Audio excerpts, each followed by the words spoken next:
Cierra los ojos un segundo. Imagina una colina polvorienta hace 3000 años. No es Roma, no es Egipto, no es Babilonia. Es una pequeña Jerusalén perdida entre colinas áridas. ¿Te imaginas que justo ahí se construyó un edificio que cambiaría la historia de 3 religiones?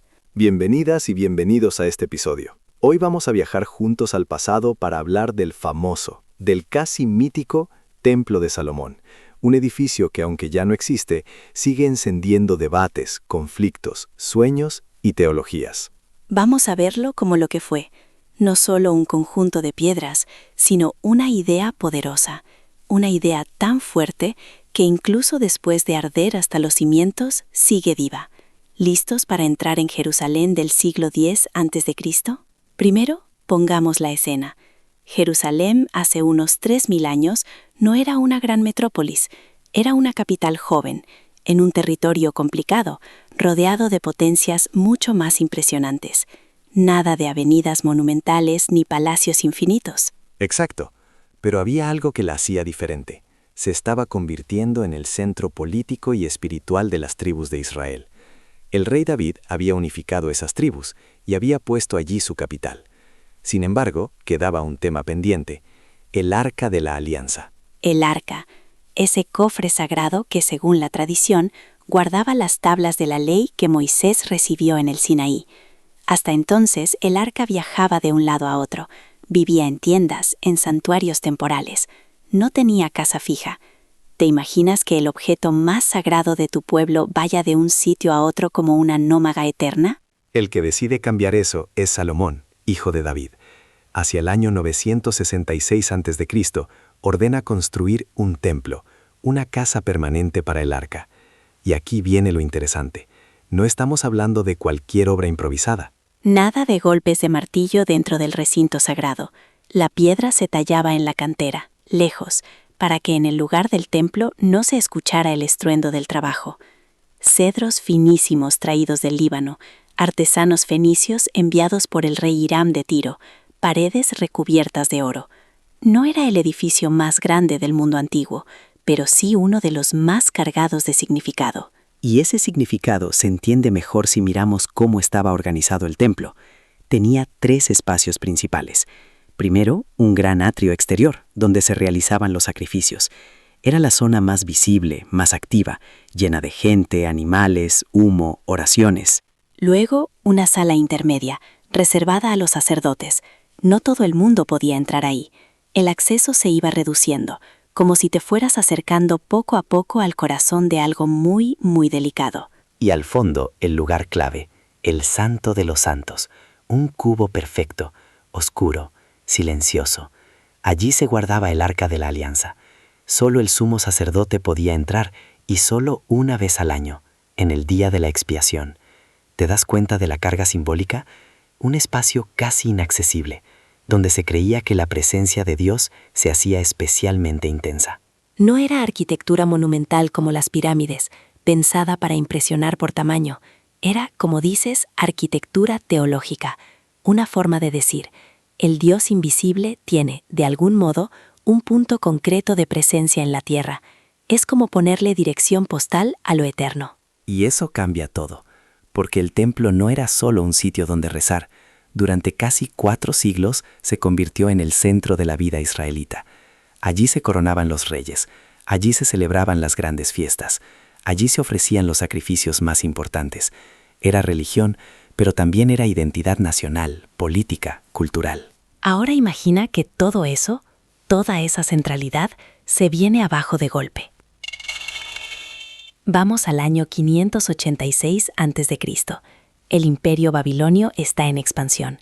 Su rey, Nabucodonosor II, pone sitio a Jerusalén. La ciudad resiste, pero finalmente cae, y lo que sigue es devastador. El templo es saqueado, el oro arrancado de los muros, los tesoros sagrados se pierden, el edificio es incendiado, la élite del pueblo es deportada a Babilonia. No hablamos solo de una derrota militar, hablamos de un trauma espiritual. Piensa en esto. Si el templo era la casa de Dios, ¿cómo pudo Dios permitir su destrucción? ¿Se había ido? ¿Había abandonado a su pueblo? Preguntas así pueden destruir una fe o transformarla para siempre. Y en este caso, la transformaron. Durante el exilio en Babilonia, el judaísmo empezó a cambiar su foco.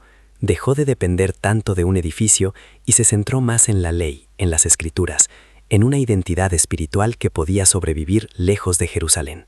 Paradójicamente, la caída del templo fortaleció la idea de una fe que no se reduce a un lugar físico. Pero la historia del templo no termina ahí. Décadas después, algunos exiliados regresan y levantan un nuevo santuario, lo que conocemos como el Segundo Templo.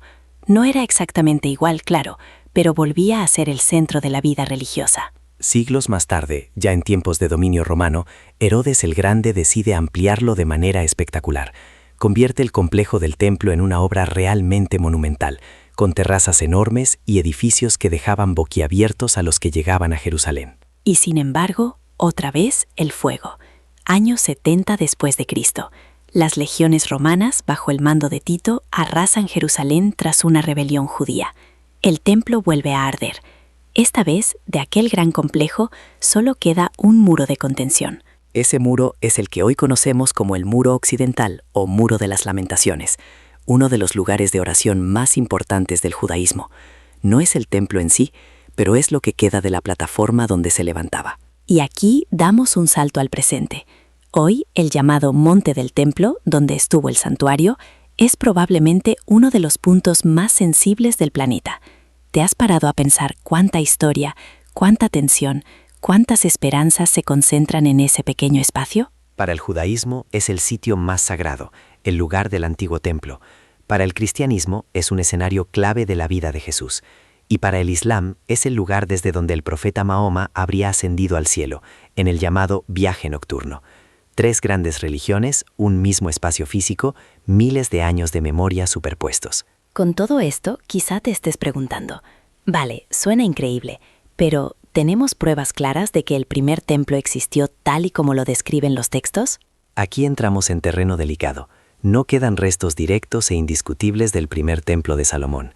Las excavaciones arqueológicas en la zona son muy limitadas por motivos religiosos y políticos. Lo que sabemos proviene, sobre todo, de textos antiguos y de algunos indicios arqueológicos indirectos.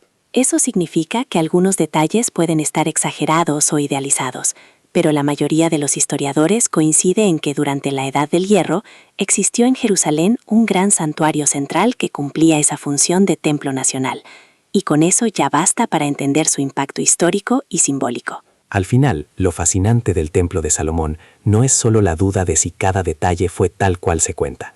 Lo fascinante es ver cómo una construcción concreta, en una ciudad pequeña y frágil, llegó a moldear la espiritualidad, la política y los conflictos de siglos enteros. El Templo de Salomón fue destruido hace más de 2500 años, y sin embargo sigue vivo en las escrituras, en la imaginación colectiva, en los conflictos del presente y en los sueños de futuro de millones de personas. Era mucho más que un edificio. Era la idea de que lo eterno podía tener una dirección en la tierra. Y cuando una idea así se quema, no desaparece, se transforma. A veces incluso se vuelve más poderosa. Tal vez la verdadera casa de Dios no estaba solo en aquella colina de Jerusalén, sino también en las historias, las leyes y las identidades que surgieron después. Te dejamos con una pregunta. ¿Hasta qué punto un lugar físico puede definir una fe? ¿Y hasta qué punto una fe puede sobrevivir sin ese lugar? Piénsalo un momento. Gracias por acompañarnos en este viaje al pasado. Si este episodio te ha hecho ver Jerusalén y el Monte del Templo con otros ojos, compártelo con alguien que le guste la historia y las buenas historias. Nos escuchamos en el próximo episodio. Hasta entonces, cuida tu curiosidad y no dejes de hacer preguntas.